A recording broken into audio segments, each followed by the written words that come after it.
Lahat po ba tayo ay napagpala ng Panginoon sa ating pag-aawitan? Amen. And kung mapapansin niyo, no, yung ating mga kanta ay puro natagpuan. Yan. Sinong naliligaw dyan? Pero sa katotohanan, no, ang buhay natin ay malimit. No? Walang kasiguraduhan sa buhay ng isang tao. But it is very comforting to know that we are being found by God. Amen po ba? No? Sa kabila ng ating mga pinagdadaanan, mga kaguluhan, pagkalito sa buhay, no? Takot, pangamba, it is very comforting to know that God found us. No?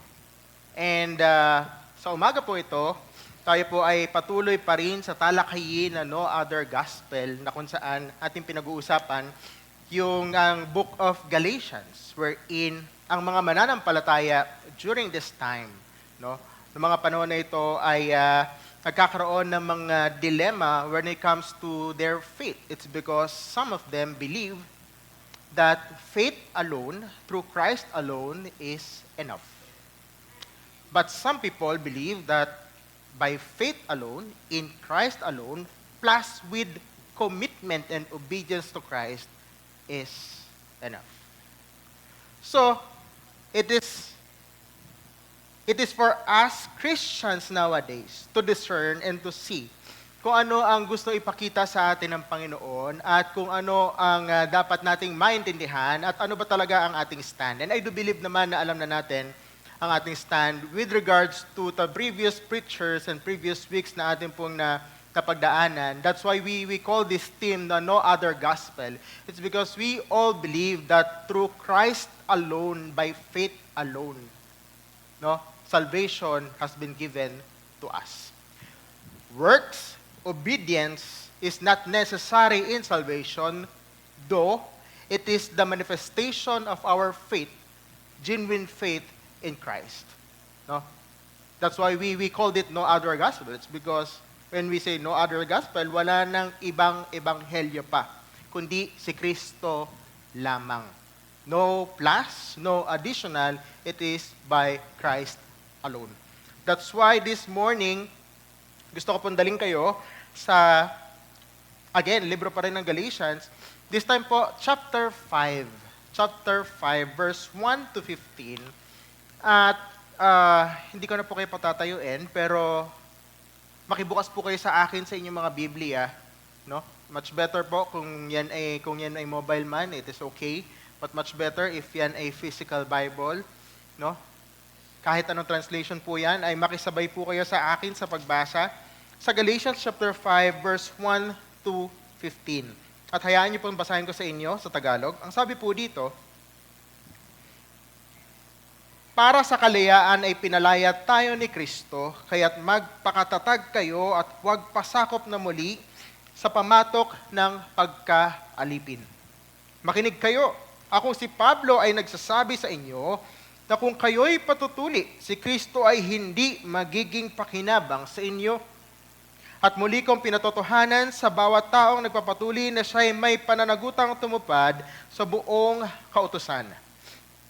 Kayo'y hiwalay kay Kristo, kayo'y mga nagnanais ariing ganap sa pamamagitan ng kautusan na hulog kayo mula sa biyaya.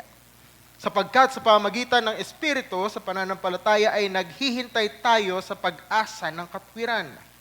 Sapagkat kay Kristo Jesus ang pagtutuli o di pagtutuli ay walang kabuluhan, kundi ang pananampalataya na gumagawa sa pamamagitan ng pag-ibig. Kayo ay tumatakbo noon ng mabuti. Sino ang humadlang sa inyo sa pagsunod sa katotohanan? Ang paghikayat na iyon ay hindi nagmula sa tumatawag sa inyo. Ang kaunting lebadura ay nagpapaalsa sa buong masa. Ako'y nagtitiwala sa Panginoon na hindi kayo mag-iisip ng iba pa. Subalit, sino man siyang nanggugulo sa inyo ay tatanggap ng parusa. Ngunit ako, mga kapatid, kung ipangangaral ko pa ang pagtutuli, bakit pa ako inuusig? Kung gayon ang katitisuran ng krus ay inalis na. Ibig ko sana na ang mga nanggugulo sa inyo ay kapunin nila ang kanilang sarili, sapagkat kayo, mga kapatid, ay tinawag sa kalayaan, subalit huwag lamang ninyong gagamitin ang inyong kalayaan bilang isang kadahilanan para sa laman, kundi sa pamamagitan ng pag-ibig ay maging alipin kayo ng isa't isa. Sapagkat ang buong kautusan ay natutupad sa isang pangungusap, ibigin mo ang iyong kapwa ng gaya ng iyong sarili. And verse 15, ngunit kayo ang nagkakagatan at nagsasaklaman, mag-ingat kayo, baka kayo ay magkaubusan. Tayo muna ay manalangin.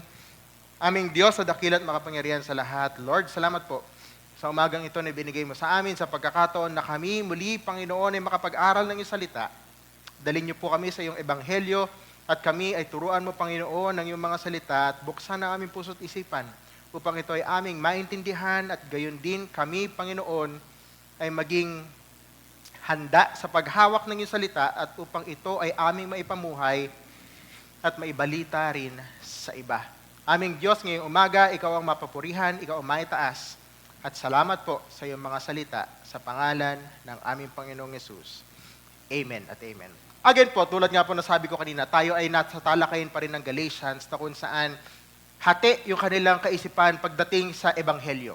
Yung iba naniniwala sa pananampalataya lamang kay Kristo maliligtas, which is okay, which is true na sinasabi ng Biblia. But others may think, yung iba ay nag-iisip na ang pananampalataya sa Diyos ay dapat may kalakip na pagsunod para ito ay maging isang ganap na pananampalataya. So for them, ang pagsunod sa Diyos during their time sa mga Judaizers, ang pinakaisang utos na kanilang isinusundan at sinusunod ay yung pagpapatuli. No? Sa atin kasi ngayon, that is by health reasons na lamang, but during their time, it is one of their covenants ng pagsunod sa Panginoon.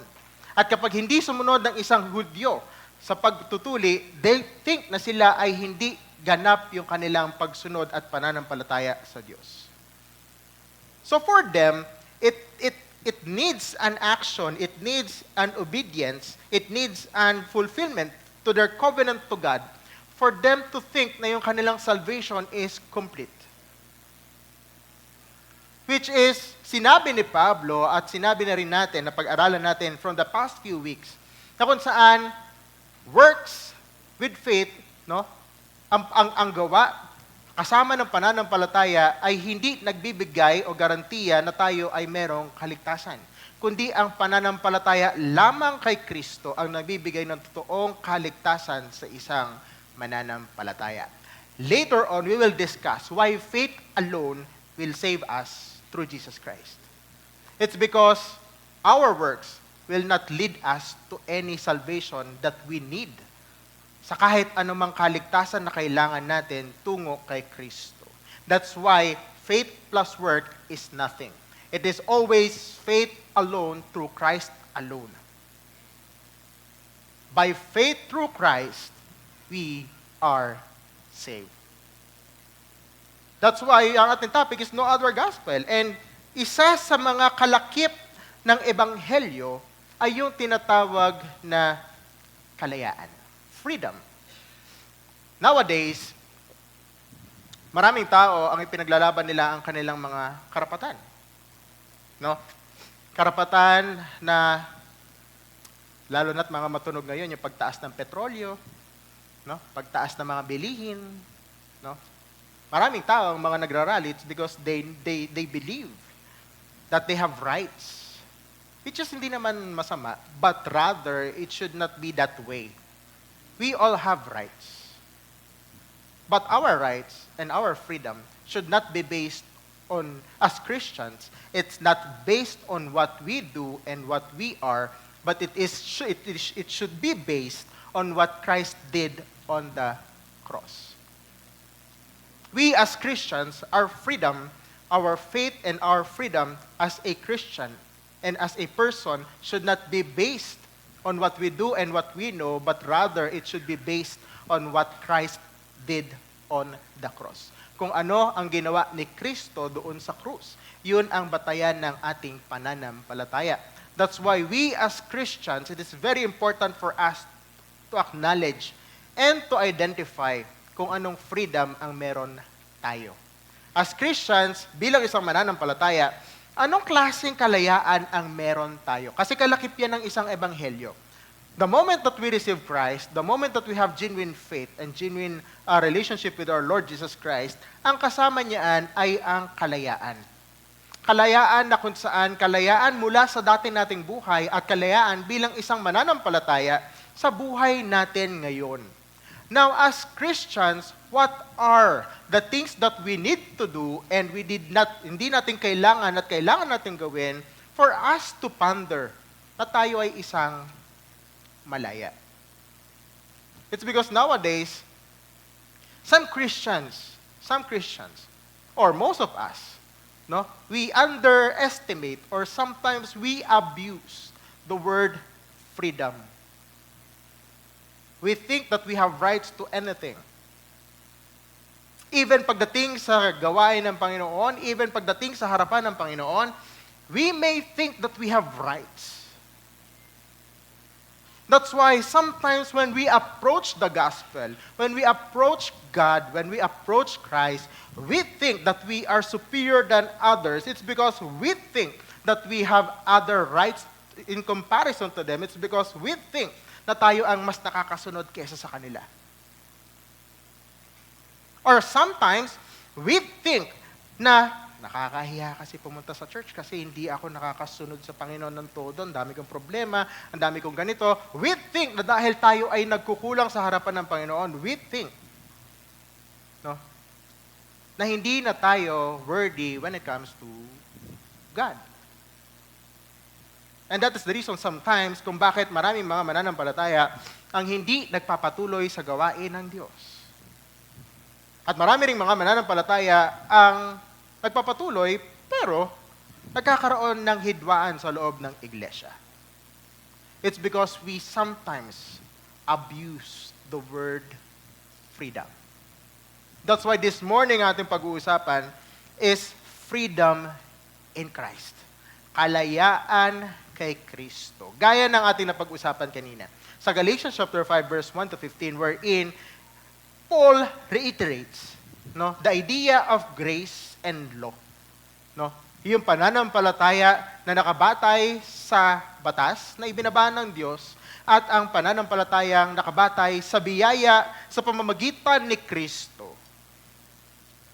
At ano ba dapat ang isang buhay ng isang mananampalatayang may kalayaan na nakasumpong ng kalayaan dahil sa ebanghelyong ibinigay ni Kristo? Freedom in Christ, tatlong bagay na dapat po nating maintindihan sa ating kalayaan kay Kristo. Una, our freedom is based on Christ's grace. Kumbaga, ang ating kalayaan ay batay sa biyaya ng Diyos. Always remember, ito ay batay sa biyaya ng Diyos. Nothing more, nothing less. Our faith or our freedom are based on the grace of God. Second is, our freedom is based on the love of Christ. Pag-ibig ni Kristo. From grace to love, and our freedom, thirdly, based on the purpose of Christ.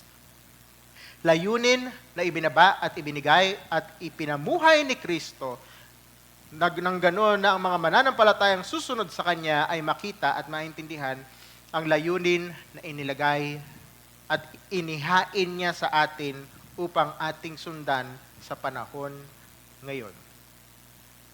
So sa umaga pong ito, dyan iikot ang ating pag-uusapan sa tatlo pong iyaan. Okay po? And I hope and I pray na sana ito ay ating maintindihan. And as much as possible, we will try to dig in more yung salita ng Panginoon when it comes to law and grace.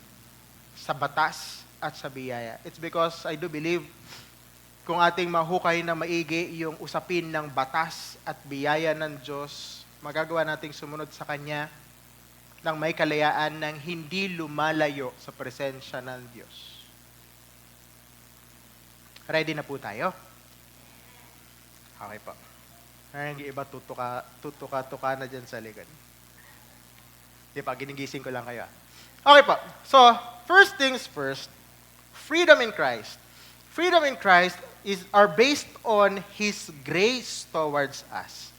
Ang kalayaan ng isang mananampalataya na dulot ng Ebanghelyo ay galing sa biyaya ng Diyos. Napakahalaga po na maintindihan natin ano bang ibig sabihin ng biyaya. No? Ano bang ibig sabihin ng biyaya? Ang biyaya ay ang isang bagay na ibinibigay kahit ikaw ay hindi karapat-dapat. Yun ang ibig sabihin ng biyaya. It is grace. No? Ang awa is yung naawa sa iyo kaya ibinigay sa iyo. Ang biyaya is, even though we are unworthy, it was given to us anyway. It's because the one who gave it to us is faithful. It is given to us not because we are worthy to it, hindi dahil tayo ay karapat-dapat sa bagay na yon, but rather ang nagbigay o ang recipient o yung pinagmulan ng biyayang noon is siya yung makapangyarihan at siya ay tapat sa buhay ng isang tao. So ibig sabihin, ang biyaya, pag pinag-uusapan natin ng biyaya, ibig sabihin lahat po sa atin dito ay walang karapat-dapat sa biyaya ng Diyos. Ikaw, ako, lahat tayo, lahat ng tao, walang karapat-dapat sa biyaya ng Diyos. Pero ito ay ating nasumpungan dahil ang Diyos natin ay maibigin at siya ay tapat sa ating mga buhay. Ang biyaya ng Diyos ay hindi inaalis sa isang tao, but rather, ito ay patuloy na ipinapadama sa atin ng Diyos kahit tayo ay pumapalya at kahit tayo ay nadadapa. Yun ang definisyon ng biyaya ng Diyos. Hindi ito batay sa ating buhay, ito ay batay sa karakterismo ng ating Diyos. And before we proceed, kailangan muna nating maintindihan at once and for all, kailangan nating maintindihan ano ba ang ibig sabihin, ano bang pinagkaiba ng batas ng Diyos sa biyaya ng Diyos. Why does God give His law to the Old Testament people and why does He give Jesus Christ as His grace to us? Bilang biyaya. If God, kung ang Diyos ay hindi niya gagamitin o hindi naman natin sinabing hindi niya gagamitin ang batas at sa panahon ngayon o sa panahon ng bagong tipan, bakit niya pa ito ibinaba sa lumang tipan kung pabibigay niya rin naman si Kristo sa bagong tipan? Ibig sabihin ba nun, Pastor Job, ang batas na ibinaba ng Diyos sa lumang tipan ay hindi na kailangan pagdating ng bagong tipan kasi meron ng Kristo eh. So, ibig sabihin, bakit hindi na siya kailangan tuparin sa bagong tipan nang dahil kay Kristo? Ibig sabihin, baliwala ang batas ng lumang tipan. Sometimes we think that way.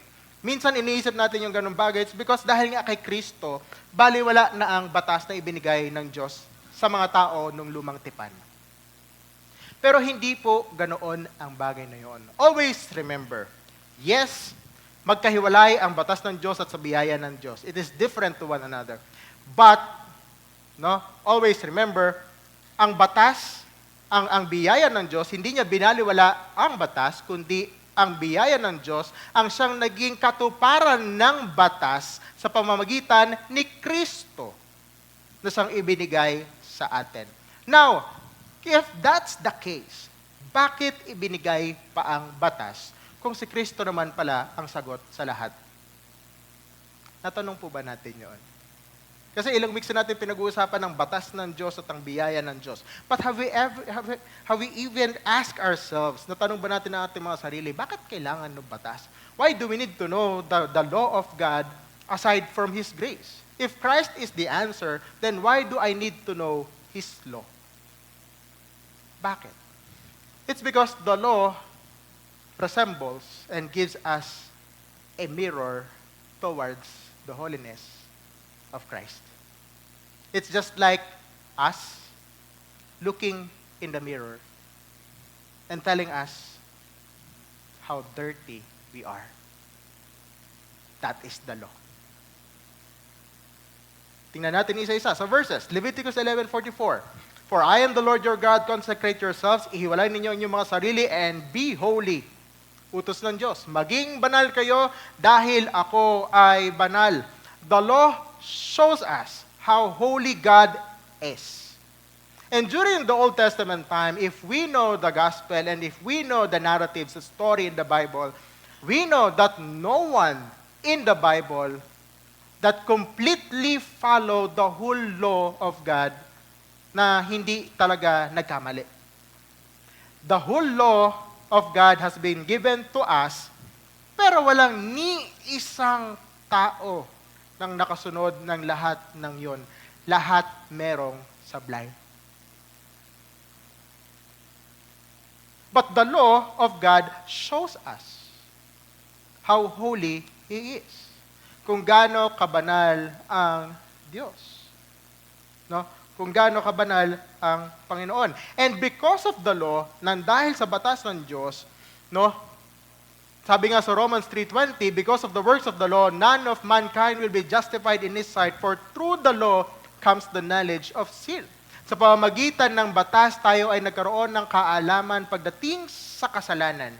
Because of the law na ibinigay, yung batas na ibinigay ng Diyos, ipinakita nito sa atin kung ano ang pamantayan at sino ang Diyos.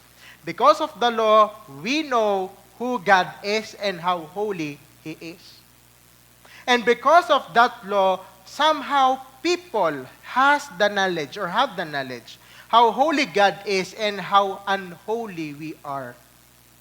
Ipinakita nito sa atin kung gaano kahirap sumunod sa Panginoon at kung gaano tayo ka-short, kabitin sa pagsunod sa lahat ng utos ng Diyos. Ibig sabihin, Pastor Job, yung batas pala na ibinigay ng Diyos was never meant for us to follow. No, it was meant for us to follow. But our nature doesn't allow us to follow it completely. That is the law of God and that is who He is. But we as human, we cannot abide it completely. We cannot abide it completely. We cannot follow the law wholeheartedly, obediently. And because of it, we have knowledge how sinful we are. Also, in Galatians 3:24, therefore the law has become our guardian to lead us to Christ so that we may be justified by faith. Because of the knowledge of the law, we come to conclusion na wala talagang taong makakasunod sa batas ng Diyos. That's why we all know that we need someone who is holy and righteous enough, who will completely follow the whole law.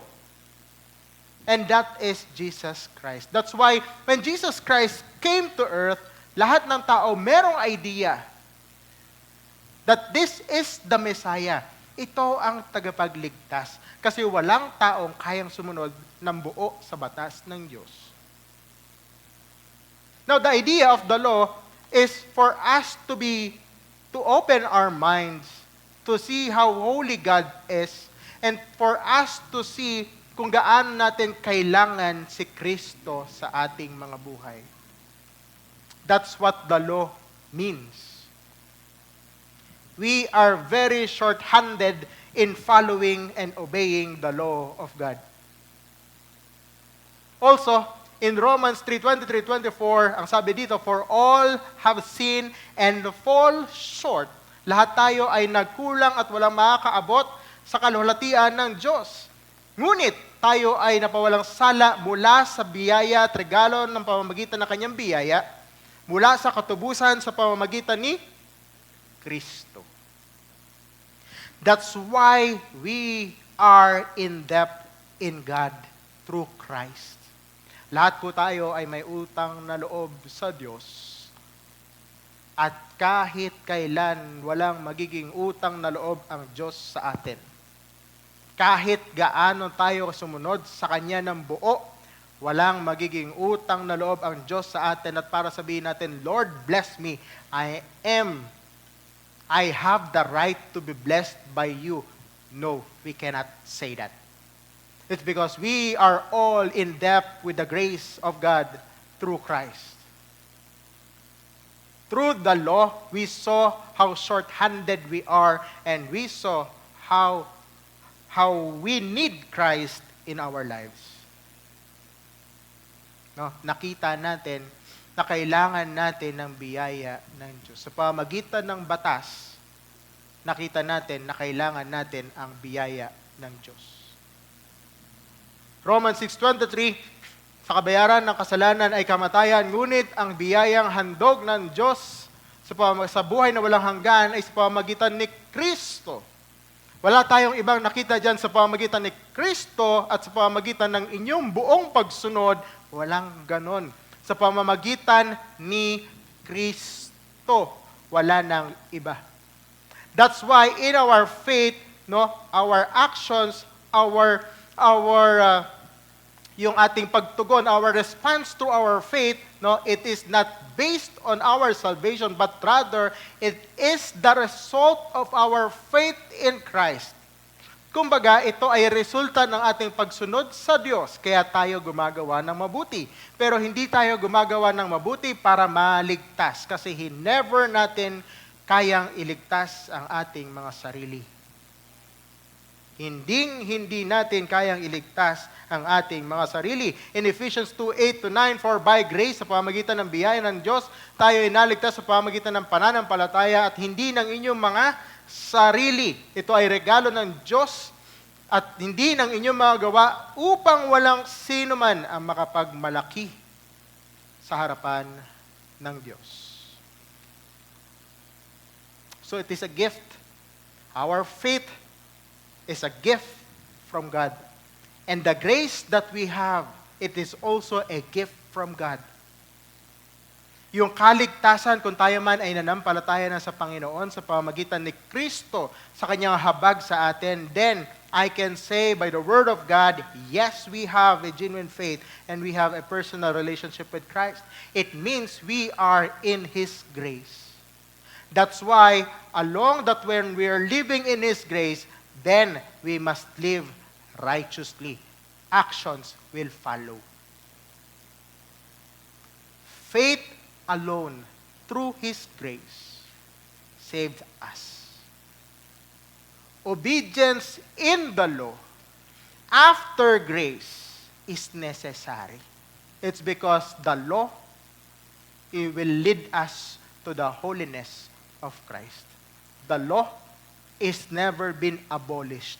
It is being fulfilled by Christ through grace. That's why we may live in His righteousness. That's what is the law, and that's what grace means. No, yun po ang ibig sabihin, and that is the differentiation when it comes to the law and grace of God. They are two separate things. No, they are two separate things. But following the law is not necessary for us to have salvation. But rather, salvation through grace is the fulfillment of the law. And the law is necessary for us to be guided to live righteously towards Christ. It should not be fulfilled. It will never be fulfilled by us. No, it is been already fulfilled by Christ. And by faith in Christ, we may live in His righteousness. Maliwanag po. Pwede na tayo mag-closing. Pwede na tayo mag-closing. Yun na yun eh. I hope sana po, naging malinaw po sa atin kung ano po ang difference ng law at ang grace. And I want you to realize that right now, our times, we are now living in the grace of God. Hindi na tayo namumuhay sa batas. Kasi kung tayo hatulan ng Diyos batay sa batas, then walang makakaabot sa kanyang kalulatian. But rather, we are living in His grace. Now, if our freedom is based on His grace, kung tayo ngayon ay namumuhay sa biyaya ng Diyos, then our faith will never be by our own merit. Ang ating pananampalataya will never and ever will never be by our own actions. We cannot say and we cannot boast to other people that I can proudly say na ako ay nakakasunod ng buo sa Diyos. Ikaw hindi. Ako oo. O walang pwede magsabi na hindi ako nakakasunod sa Diyos. Ayoko na muna magsimba. Saka na lang. No. No one can tell that. It's because wala sa atin. Our actions no? Ang ating kalayaan na hindi batay sa ating mga sariling gawa o yung ating mga pagsunod sa Panginoon ay hindi dahil sa ating mga ginawang magandang bagay o pagsunod ng buo sa Panginoon. It's because we are under the grace of God.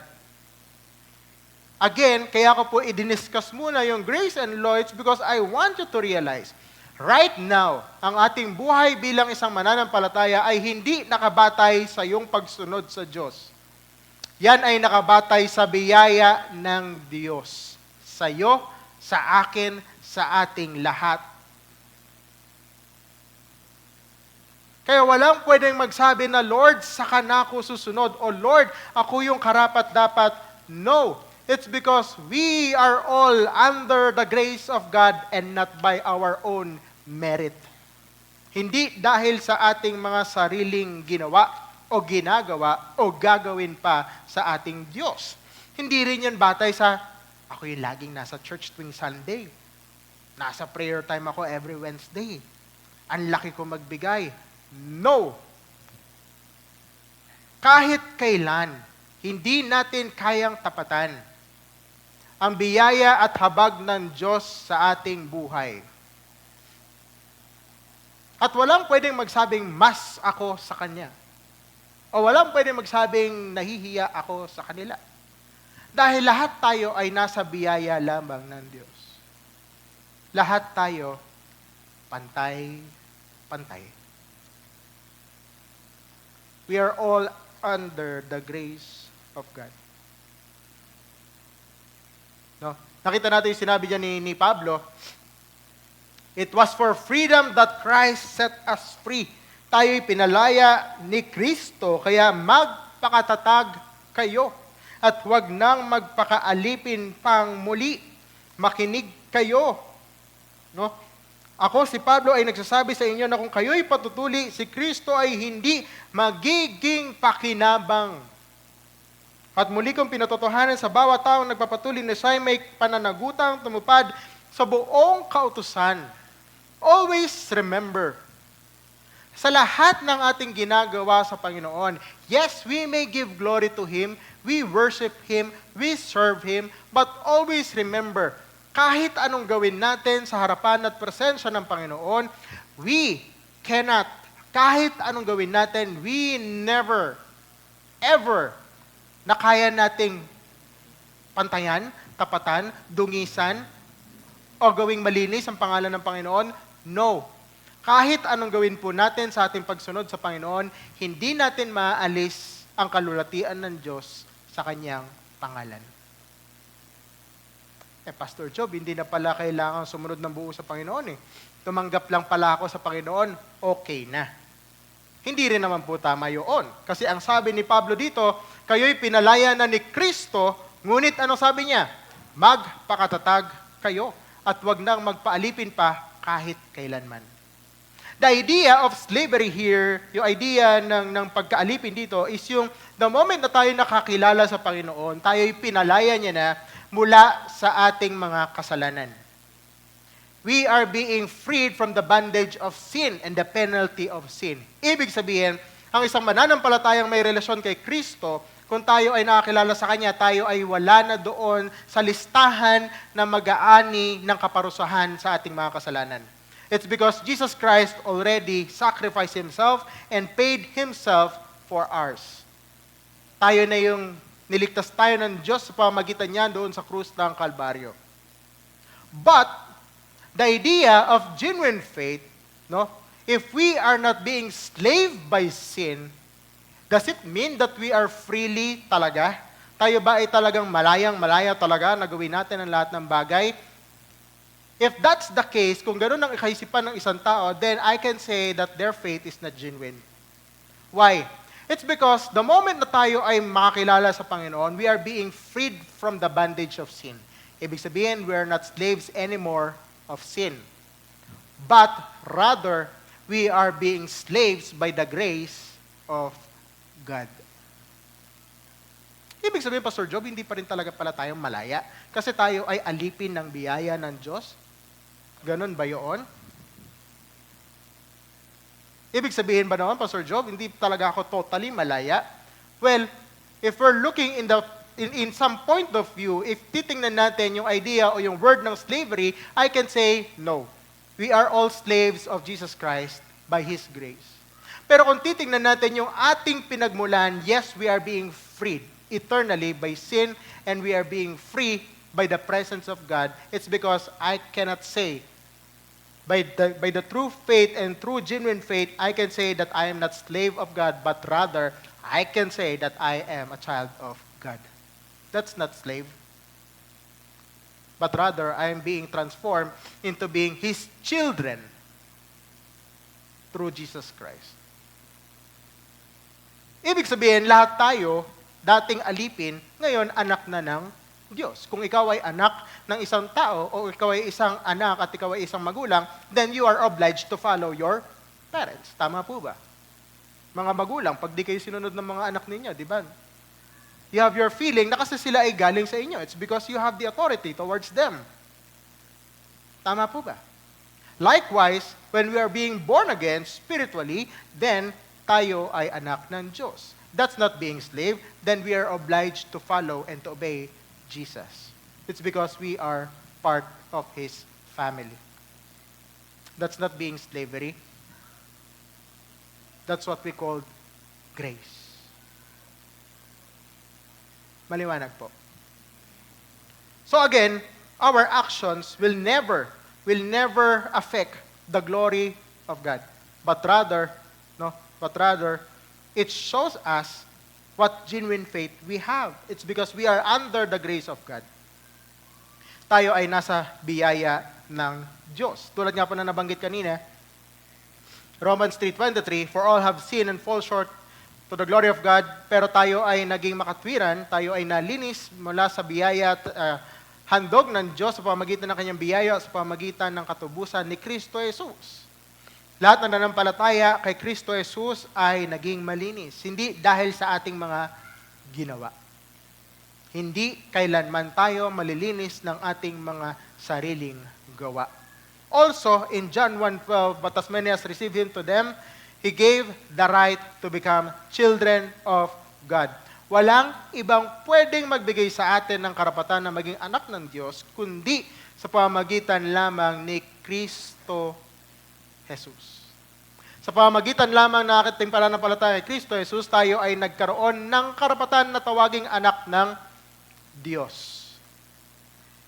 Hindi po yan tulad ng isang kailangan natin na makabuo ng makasimba ng ganito karami para tayo ay tanggapin sa langit. Wala pong ganoon. O hindi para tayo ay makasunod ng buo sa Panginoon at magsimba ng ganito, makakumpleto ng ganito, para ako ay makilala ng Panginoon. No. It is through Jesus Christ alone who died on the cross that whoever puts their faith in Him will be acknowledged and will be given the right to become the children of God. Through Christ alone. Again, not by our own merit, not by our own actions, but through Jesus Christ alone. Maliwanag po. So walang pwedeng magmalaki sa atin. Wala rin naman pwedeng hindi sumunod sa Diyos dahil tayo ay nagkukulang. Lahat tayo ay nasa biyaya ng Diyos. Kung tayong lahat ay may kalayaan at nasa biyaya ng Panginoon, then let us use it fully para tayo ay makasunod ng buo sa Panginoon. Hindi ko sinasabing, yes, pwede tayong magkamali parate. Hindi ko naman sinasabing magpaulit-ulit tayo sa ating mga lumang kasalanan o magpatuloy sa ating dating buhay. No. Hindi ko naman po sinasabing ganoon.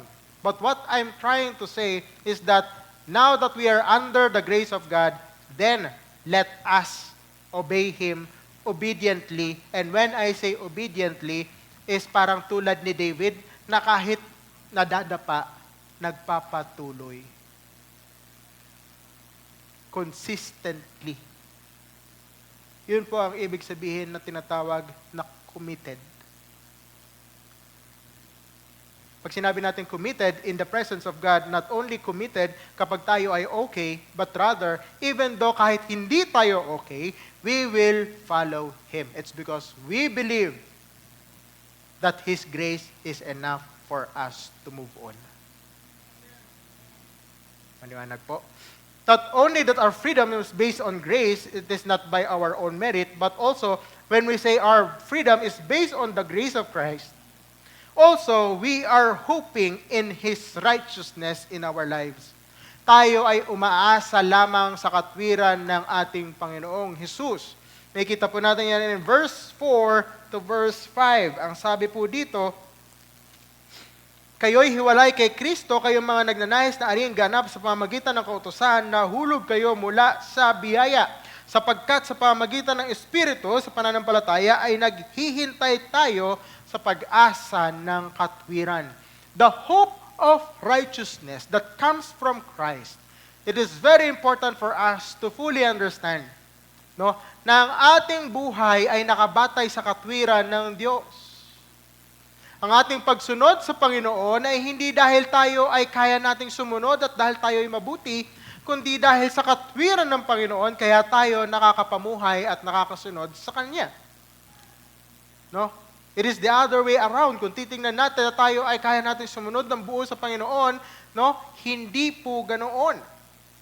Ang ating pagsunod sa Diyos ay batay sa katwiran na ginawa niya sa krus. Lahat ay galing sa Diyos. Wala pong sa atin. Maliwanag po. Lahat ay galing sa Panginoon. That's why I do believe we can pursue Christ. It's because we are under His grace. And when I say under His grace, we are living in His righteousness. Yes, we fail. Yes, we commit mistakes. And there's consequences to it.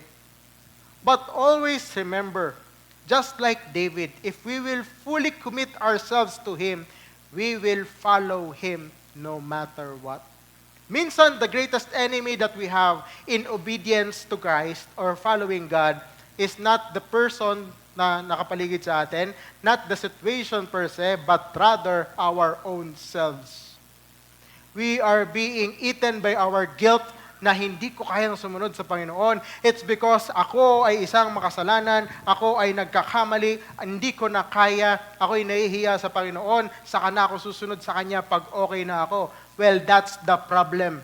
If we think na kaya nating ayusin ang ating mga sarili. Guilt is one thing of sin that uses to us for us not to obey God. Remember, na-discuss last week yung tinatawag na total depravity. When we say total depravity, it means totally depraved. Pag sinabi natin depraved, pinagkaitan. It pertains to the nature of a human wherein the moment na nagkasala si Eva at Adan, they are totally depraved. And up till now, we are all totally depraved. When we say totally depraved spiritually, yes, kaya nating sumunod, gawin lahat sa Panginoon. And one part of sin is yung tinatawag na guilt and shame. Remember, when Adam and Eve, nung dumating si Kristo, anong ginawa nila? Nagtago. It's because they believed that they sinned against God. They sinned against God. They know what sin is. But they didn't experience it personally. The moment na sila kumain ng prutas, they experienced sin. That's why nung dumating si Kristo, they hide. It's because of guilt and because of shame. And guilt and shame is one of the reasons why every time we commit sin, we hide to God. Nagtatago tayo sa Panginoon. And sometimes that is a means for sin for us to be set apart to God. And when we say totally depraved, yes, by guilt and shame, we know that we commit sin. And sometimes we think that we can atone those sins by ourselves. We think sometimes sa kaya nating bayaran. It's because of guilt, alam ko gagawin ko para ito ay aking somehow matugunan kung saan ako nagkamali. But when we say totally depraved, kahit anong gawin ng isang tao, we will never satisfy the wrath of God. That's what totally depraved means. Yes, there's guilt. There's thinking na kailangan kong bumawi sa Panginoon. But we will never be accepted by God. It's because we are sinful. our nature is sinful. That's what totally depraved means. That's why we need the righteousness of Christ. It's because by Christ alone and through His righteousness, we can live and follow His righteousness. Through His actions in our lives, it cleanses us and it regenerates us for us to have the idea and the ability to follow Christ righteously. Not because we are able to follow Him, but rather by His capability on the cross. He followed God obediently, wholeheartedly, sacrificially. That's why we can live righteously right now.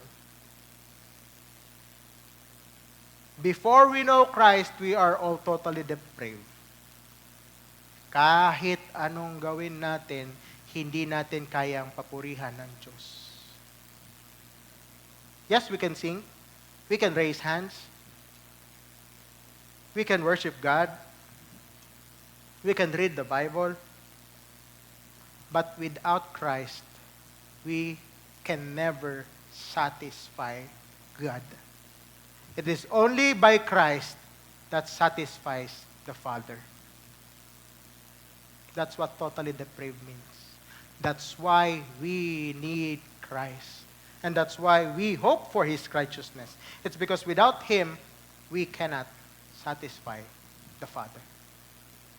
2 Corinthians 5:21, He made Him who knew no sin to be sin on our behalf pertaining to Jesus Christ, so that we might become the righteousness of God in Him, upang siya ang maging katwiran ng Diyos sa atin. Si Kristo ang siyang inilagay ng Diyos para siya ang maging kasalanan at maging kabayaran sa ating mga kasalanan, upang sa pamamagitan niya, tayo ay maging katwiran. Sinabi rin sa Philippians chapter 9 o 3 verse 9 to 11, ang sabi diyan, and may be found in Him, not having the righteousness of my own derived from the law. Sabi dito, at ako'y matagpuan sa Kanya na walang sarili kong katwiran na mula sa kautusan, kundi ang katwiran sa pamamagitan ng pananampalataya kay Kristo, ang katwirang buhat sa Diyos na batay sa pananampalataya, upang makilala ko siya at ang kapangyarihan ng Kanyang muling pagkabuhay at ang pakikisama sa Kanyang mga kahirapan, na ako'y matulad sa Kanya sa Kanyang kamatayan, upang aking makamit sa anumang paraan ang muling pagkabuhay mula sa mga patay. It pertains to the righteousness of Christ. Even Paul knows that. At kahit anong mga achievements at mga success ni Paul in advancement of the gospel, hindi niya tiningnan yon as his own achievements. Always remember, kahit anong magawa natin sa harapan ng Panginoon, all those things will never be merited to us. Kahit anong gawin nating mga katagumpayan sa ginawa natin sa Panginoon, hindi yan magiging batay o magbibigay sa Panginoon. Yes, it gives glory and we serve Him through those acts. But let us not count it on ourselves. It is always by His glory. We are blessed that God used us for His glory. But it will never be accounted to us. Hindi sa paramihan na nasyara ng gospel, hindi sa paramihan na nalalaman na verses sa Bible, pero batay lahat sa ating relasyon kay Kristo. Yes, we may give worship and glory to Him, but always remember, all of those things are under the righteousness of Christ. Kasi kahit anong gawin nating mabuti, it will never be enough. But through Christ, it is always be enough. I hope malinaw po yan sa ating lahat. No?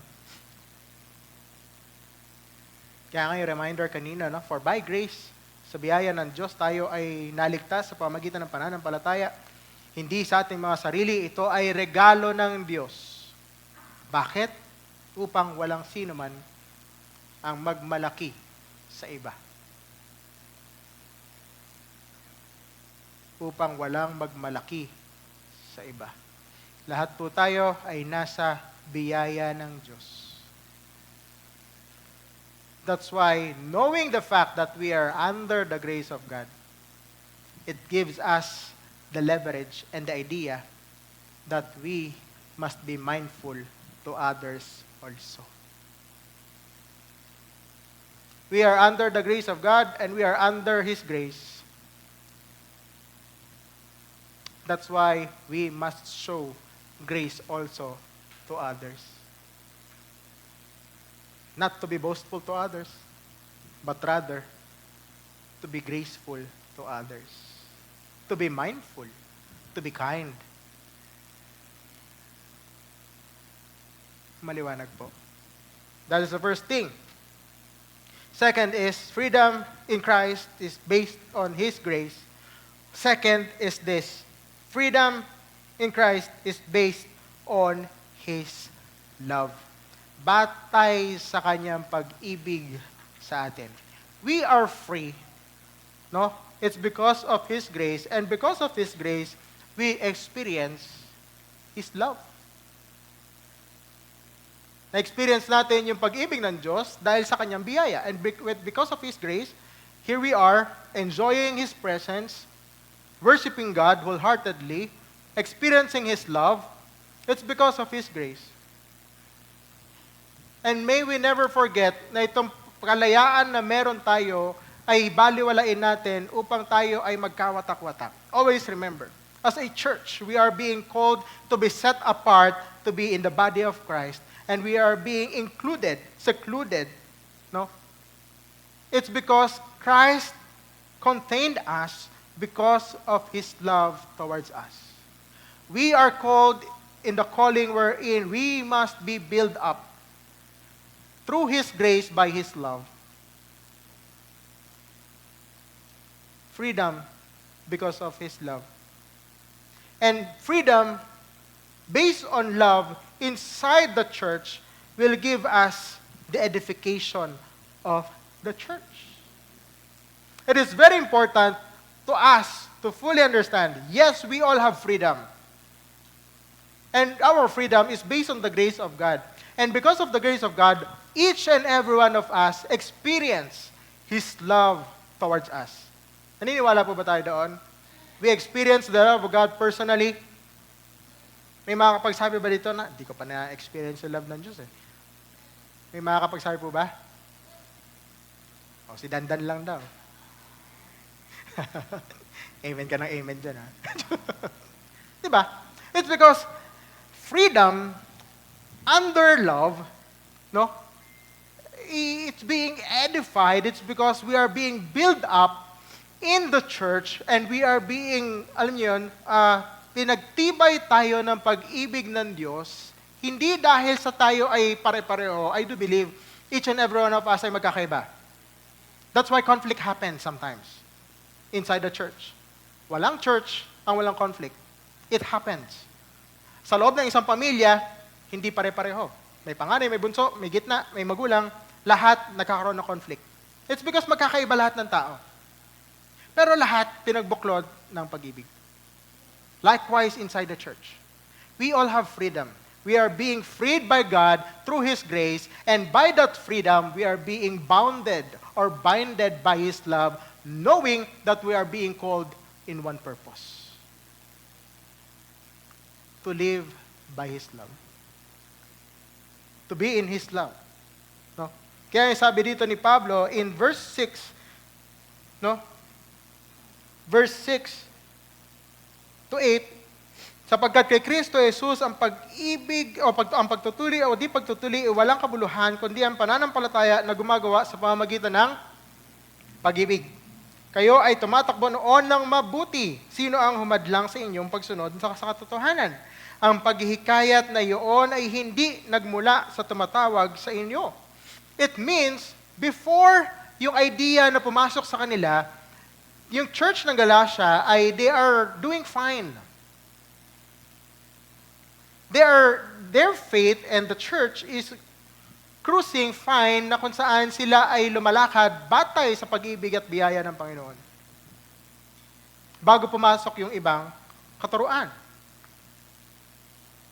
At ang isang iglesia na merong kalayaan batay sa pag-ibig ng Panginoon ay nagpapatuloy at nagpapatibay ito. It's because knowing that we are under the love of God means that we are together, no? We are living with one another, bounded by the grace and love of God. Walang naiiwanan, kumbaga. Walang nauuna, walang naiiwanan. It's because we are all under the grace and love of God. No?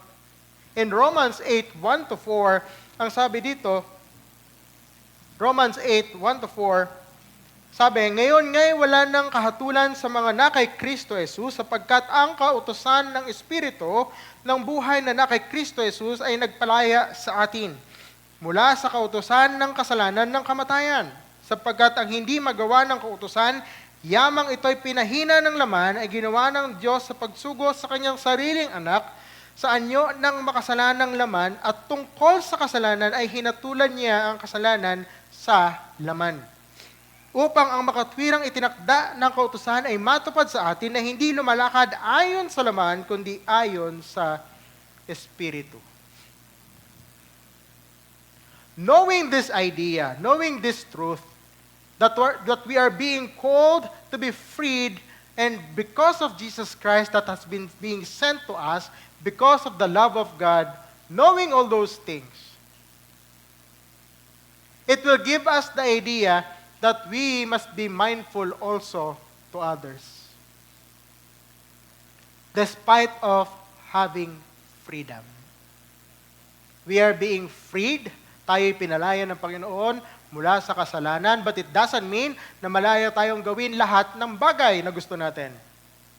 It just means that we are being under the presence of God, and knowing that we are being freed by His love, we must also show love to others, especially to our brethren. Not only having the idea that the gospel alone is enough, but also the manifestation of the gospel inside the church must be felt. Dapat maramdaman sa pamamagitan ng biyaya at pag-ibig ng Diyos sa ating lahat. In Galatians 5:13, sabi dito, for you were called to freedom, brothers and sisters, only,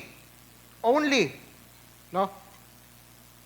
Huwag niyo lamang gamitin na isang kadahilanan o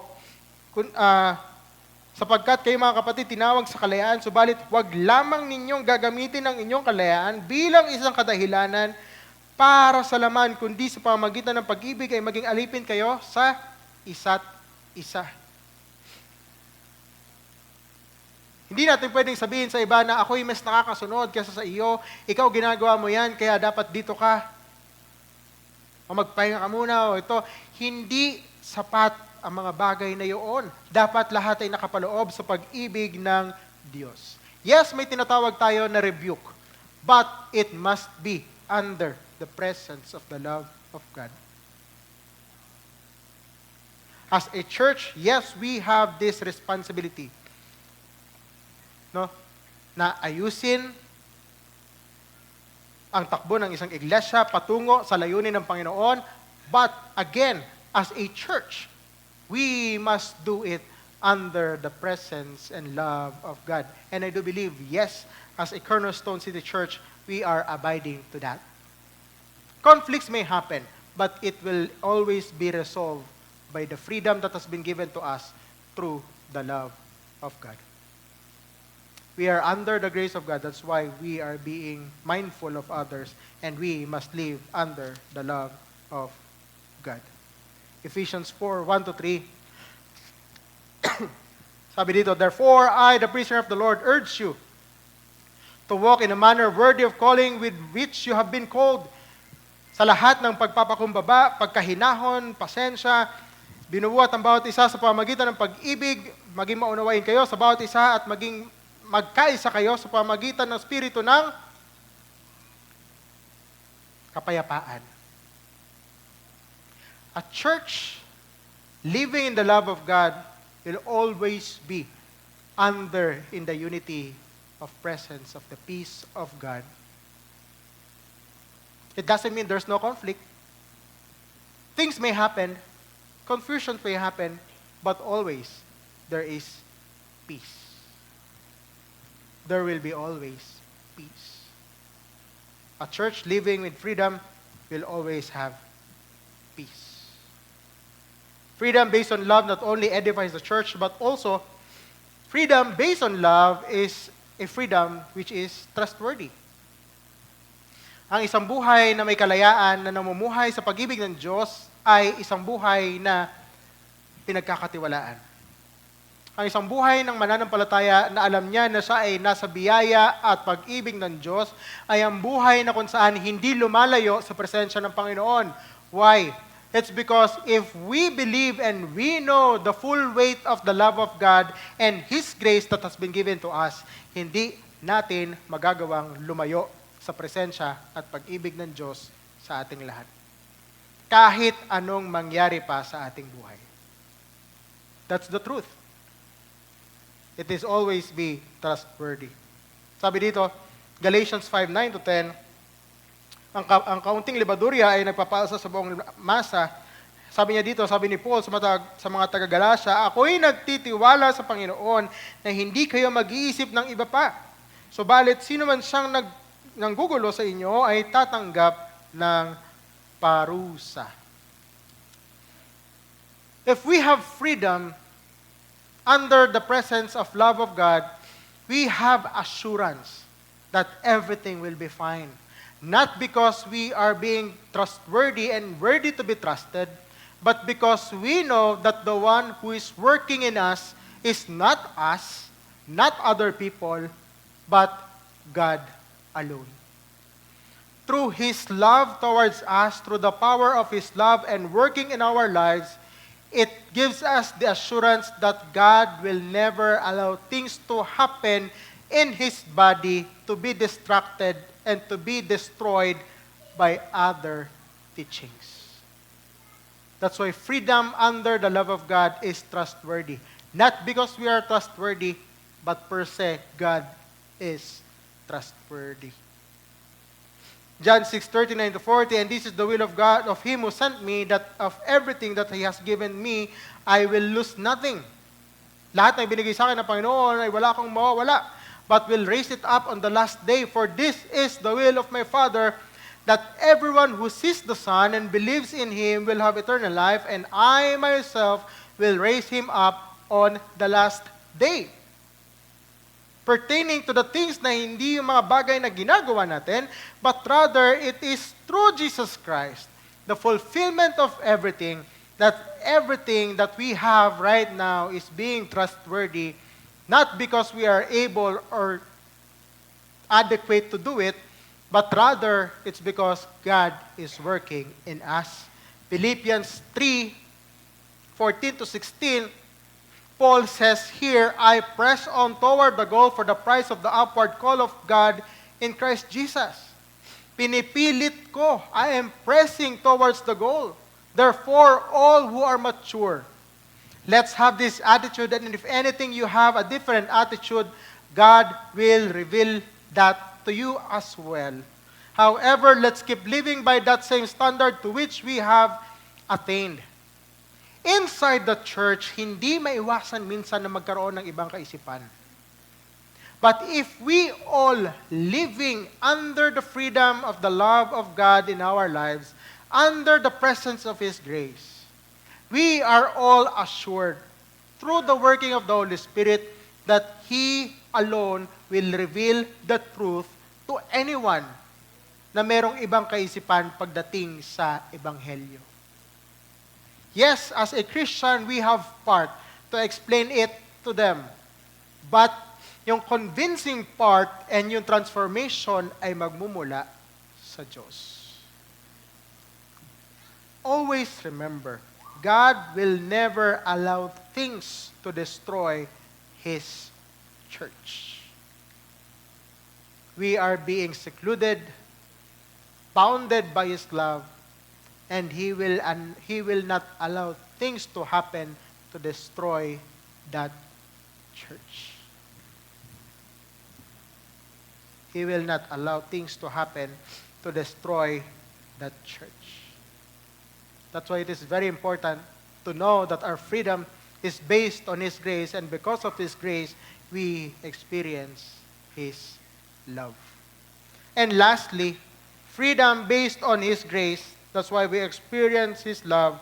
That's why living under His love will give us the purpose.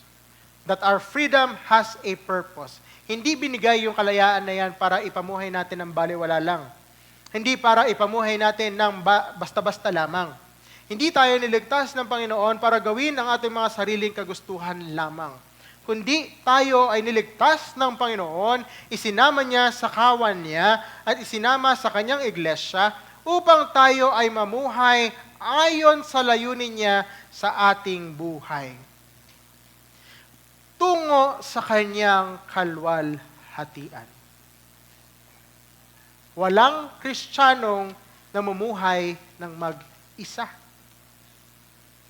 Kundi ang Kristiyano ay sinasama ng Diyos sa kanyang katawan upang magbigay kalwalhatian sa kanyang pangalan at upang kumilos tungo sa kanyang ebanghelyo. Hindi para gawin ang pansariling hangarin. Freedom based on the purpose of God. That our freedom based on our purpose is, the purpose is that to remove what hinders us towards Him. First things first, the moment that we experience the love of God, the purpose of that is to remove anything that hinders us to move towards Him.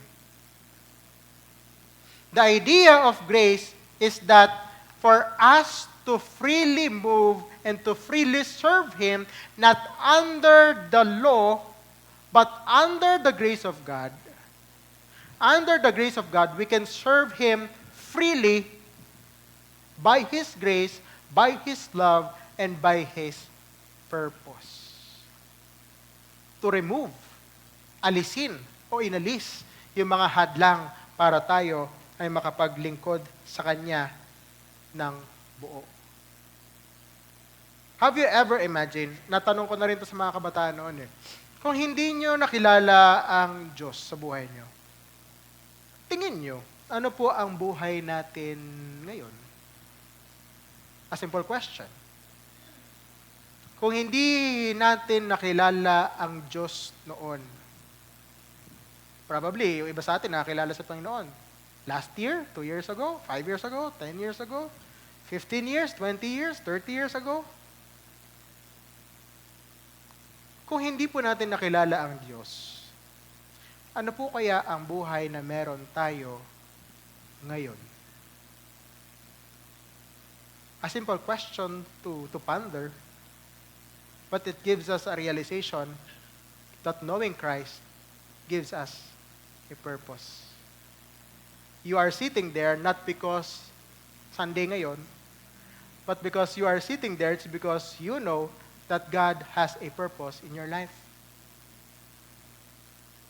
That He is leading you to something else that you will do, it's because God is using your life for His purpose. And He is using us, given the fact that we have freedom, but under the presence of His purpose. If we will look ourselves 10 years ago, 15 years ago, 20 years ago, if we will look ourselves without Christ and with Christ, no? Do you think from that period up to now, saan tayo dinadala ng Diyos? From there you will see the purpose of God in your life.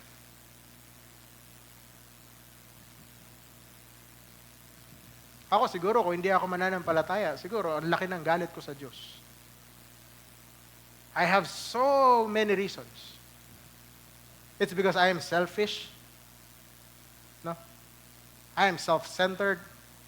And sometimes, I think that I am rightful to those things. That's why I can say on myself, I'm not worthy to serve God, to worship God. It's because I know myself. And I do believe you know also who you are. But because of the purpose of God in our lives, He transformed us. He changed our lives. He justified us. And He leads us towards His sanctification in our lives. So that we may give glory to Him, not because we are worthy, but rather we are pursuing the presence of God, not because we are capable to do it, but rather He called us to do it. We are called to serve God for the sole purpose of serving Him and giving glory to His name. Nothing more, nothing less. The freedom that we have right now has a purpose.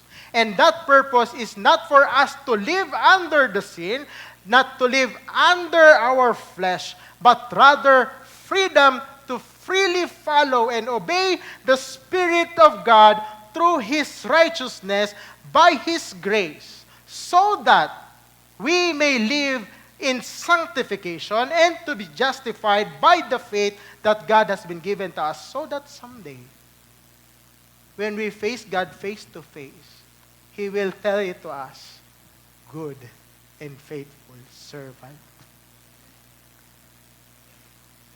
Not because we are good, but because Christ is good. And that is the purpose of Christianity. Being good is just the second option. But being good under the righteousness of God and living under His purpose is the first priority that we need to do. We have given freedom not because we want it to or we need it to, but because we have been given freedom. It's because God wants us to live under His presence.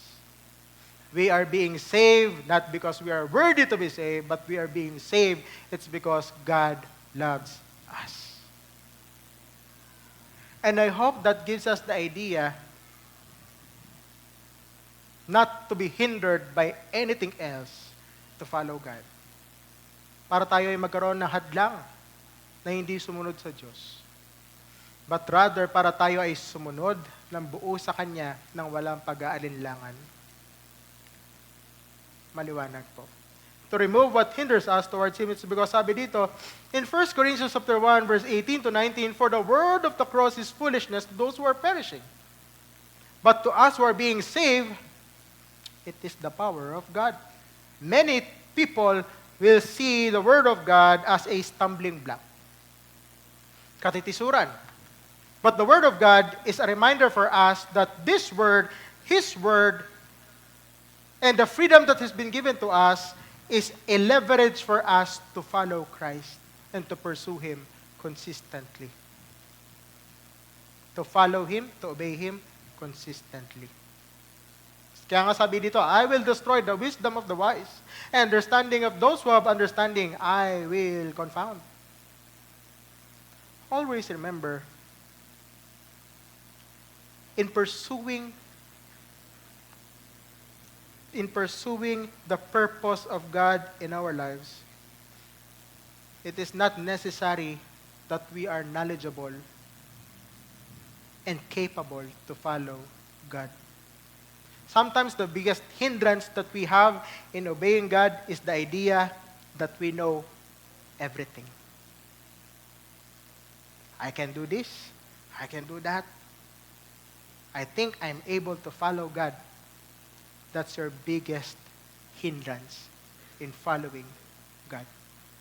It's because every time we pursue the purpose of God in our lives, we must be in His presence empty-handed. It's because God will be the one who will enable us and use us. He will not use us, it's because we are capable. He will use us, it's because we are incapable. And He will be the one who will enable us so that the glory will always be with Him, not to us. And that is His purpose in our lives, to give glory to His name. Colossians 3:1-2, therefore, if you have been raised with Christ, keep seeking the things that are above, where Christ is seated at the right hand of God. Set your things on the things that are above, not on the things that are on earth. Also in Hebrews 12:1-3, to always focus and fix ourselves to Christ alone. If we follow Christ with purpose, we must always fix our eyes to Him so that anything that will hinder us will be removed. We will follow Him not because we are capable, but because God is calling us to do it. And you will see, the Lord will enable you along the way. Freedom based on purpose, not only to remove what hinders us, but lastly, to live by our calling. Upang tayo ay mamuhay sa pagkatawag sa atin ng Panginoon. It is very important to know our calling. No? To know our calling. Kaya nga yung tanong ko kanina, kung hindi natin nakilala si Kristo noon, ano kaya ang buhay natin ngayon? It's because from there, and in comparison to our present time, we will see kung saan tayo dinadala ng Panginoon at kung ano yung purpose nagbinigay sa atin ng Panginoon. No? And to live by our calling, based on our purpose, it means that we must live together with our brethren and not to judge anyone, but rather to cater and to parang akayin ang bawat isa towards to that purpose. Kasi sabi ko kanina, walang mananampalatayang nag-iisa. We are being called as a church, as a body of Christ. That's why living with one another with the freedom of purpose must be experienced with one another so that each and every one of us must live as a church towards the purpose of God. Yun din yung sinabi na Romans chapter 4 verse 1-15. Nang sabi dito, huwag kayong hatol sa inyong mga kapatid. Huwag nyo silang hatulan, kundi tulungan sila sa paraan na kung saan sila ay mapalapit at hindi sila panghinaan ng loob at sila ay magpatuloy sa gawain ng Panginoon. That is the very purpose of the church, for us to live, to be in the body of Christ. Romans 13:8-10, ang sabi din dito, owe nothing to anyone except to love one another. For the one who loves his neighbor has fulfilled the law.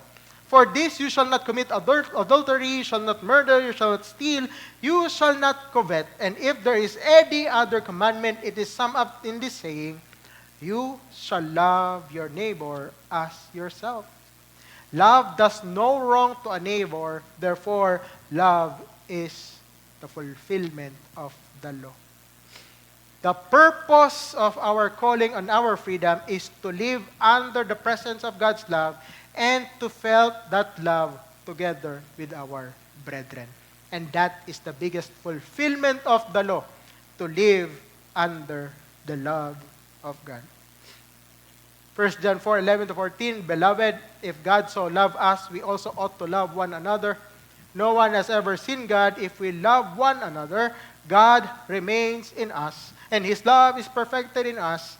By this we know that we remain in Him and He in us, because He has given to us of His Spirit. We have seen and testify that the Father has sent the Son to be the Savior of the world. If we will use our freedom correctly and with purpose, we may see and we will be all encouraged and be reminded that we are under the presence of the grace and love of God, and we all have a purpose. Walang naiiwan sa kawan ng Diyos. Walang lalago, walang hindi. Kung lahat tayo ay nasa iisang katawan ni Kristo, lahat tayo ay lalago sa katawan ni Kristo at lalalim sa pagkakakilala sa Kanya. Knowing that we are enjoying the freedom that He has been given to us through Christ by His grace, love, and purpose. That's why 3 things that we need to understand the freedom of Christ. That our freedom is based by His grace. Huwag nating sayangin yung kaisipan na kung saan tayo ay nasa biyaya ng Diyos. At huwag nating husgahan ang bawat isa, but rather tayo ay mamuhay sa biyaya ng Diyos sa pamagitan lamang ng pananampalataya at hindi ng ating mga sariling gawa. Mamuhay ng may pag-ibig na nagmumula sa Panginoon, na kung saan ang kalayaan na ito ay magbibigay sa atin ng layunin. Layunin na ipamuhay ang presensya at katwiran ng Diyos upang tayo, hindi lamang bilang isang individual, kundi bilang isang iglesia, mamuhay sa layunin at kalayaan na ipinagkaloob sa atin ng Diyos. At sa ating pagtatapos ng ating kalayaan bilang isang mananampalataya, ay hindi batay sa ating mga sariling gawa o tayo man ay may karapatan o kakayahan na gawin ito. But rather, ang ating kalayaan ay galing sa biyaya ng Diyos mula sa Kanyang sakripisyong pag-ibig sa krus upang to satisfy the law, yung batas na iniatas sa atin ng Diyos tungo sa Kanyang kalwalhatian. Our freedom as Christians are not based on our own merit, nor we are adequate to fulfill it, but rather our freedom comes from the grace of Christ through His sacrificial love at the cross to satisfy the law that God sets for us towards His glory. Always remember, it is not on our own. We may satisfy God through Jesus Christ at His sacrificial love on the cross, that whoever believes in Him will not be perished, but will live righteously towards the glory of God. And I hope and I pray it encourages us to pursue the presence of God. And no matter what, anuman ang ating pagdaanan, kaharapin, pagsubok, nawa, huwag tayo pang hinaan ng loob, kundi magpatuloy tayo sa kalayaan na ibinigay sa atin ng Panginoon, na ating isipin na tayo ay nasa biyaya lamang ng Diyos. At tayong lahat ay pinalaya ni Kristo ng dahil sa Kanyang ebanghelyo na ipinadala sa atin. Tayong lahat ay manalangin. Ama naming Diyos na dakila at makapangyarihan sa lahat. Salamat po sa umagang ito na binigay mo sa amin mula sa iyong mga salita, na kung saan kami, Panginoon, ay nasa iyong kalayaan na ipinagkaloob sa amin. Salamat, Panginoon, sa katotohanan na kami ay nasa biyaya mo. At nang dahil sa biyayang ito, kami, Panginoon, ay nakasumpong ng pag-ibig mo. At mula sa iyong pag-ibig, kami ay namumuhay sa layunin mo sa aming mga buhay. Aming Diyos, patuloy na kami paalalahanan mo mula sa mga bagay na ito. At kung kami man ay pinanghihinaan ng loob, nagdududa, nalilito, aming Diyos, kami ay lingapin mo at patuloy na kalingain. Kami ay gabayan mo at patuloy na ipanawa sa amin, Panginoon, na kami ay namumuhay lamang sa iyong presensya. Kaya kami nakakapagpuri, nakakasamba, nakakapagbigay ng kalulatian, at kaya ito katanggap-tanggap sa iyong harapan, Panginoon, ay dahil sa iyong bugtong na anak na si Jesus. Kaya, Panginoon, ang anuman na mga bagay na iniisip namin sa aming mga sarili, alisin niyo po ito at palitan ng pagpapakumbaba na kung saan kami ay umaasa lamang sa katwiran mo. Salamat, Panginoon, sa iyong katwiran at salamat sa iyong biyaya. At nawa, Panginoon, kami ay masumpangan mong tapat na nagpapatuloy, na naglilingkod at sumusunod sa iyo. Maraming salamat, Panginoon, at ang lahat ng ito ay tanging sa iyo lamang sa pangalan ng aming Panginoong Yesus. Amen at amen.